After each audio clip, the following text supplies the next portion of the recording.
On this Memorial Day, we honor those who lost their lives in service to our country.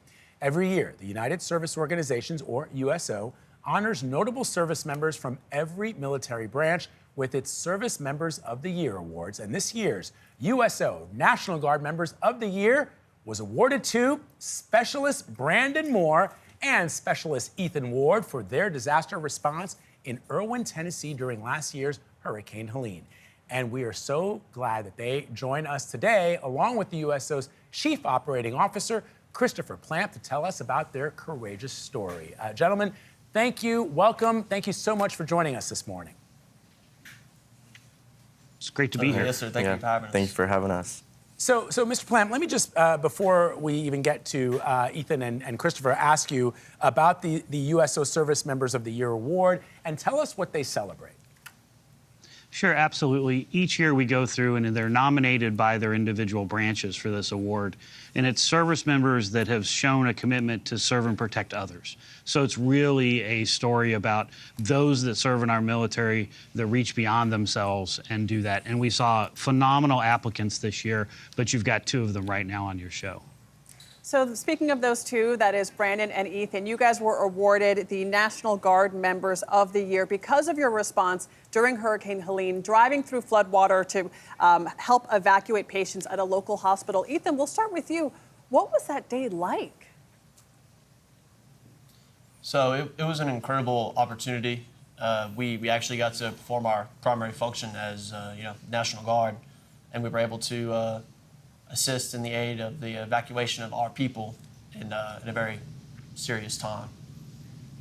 And Brandon, just tell us what was going through your mind as we are showing images, I don't know if you can see them, of the raging floodwaters, of the destruction. What was going through your mind as you were racing to help rescue people?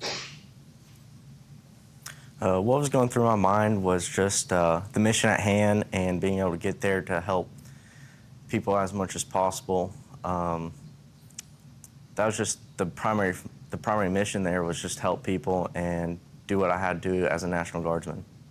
And Ethan, tell us a bit what happened. How many people did you evacuate? How did you do it, especially with the floodwaters everywhere? So it's a great question. So we were on Interstate 26 in Unicoi County, Tennessee, and we just so happened to be on top of a big debris field that built up on the eastbound side of the interstate. And it's just pretty much all the debris built up, backed up on the trees. And that's where we were at. We were pretty static. And there was really nowhere for us to go. We were able to locate and assist in pulling 6 civilians out of the rushing floodwaters. And Brandon, I know that you said that your focus was on the mission at hand, but can you explain to our viewers a little bit what drives you and your fellow soldiers to put your own personal safety at risk? I understand the mission, I understand the job that you signed up for, but your life is at risk when you're carrying out this mission. And so I just want you to share a little bit of what drives you with our viewers. What drives me is helping out helping out Americans and civilians and fellow military members, because that's one thing I've always wanted to do in my life and always believe in helping others. And even if that means assessing the risk assessment and, if worse came to worse, it's okay, because I knew I'd be putting my life on the line to help those in need. I think that is a beautiful, courageous thought on this Memorial Day to share with our viewers.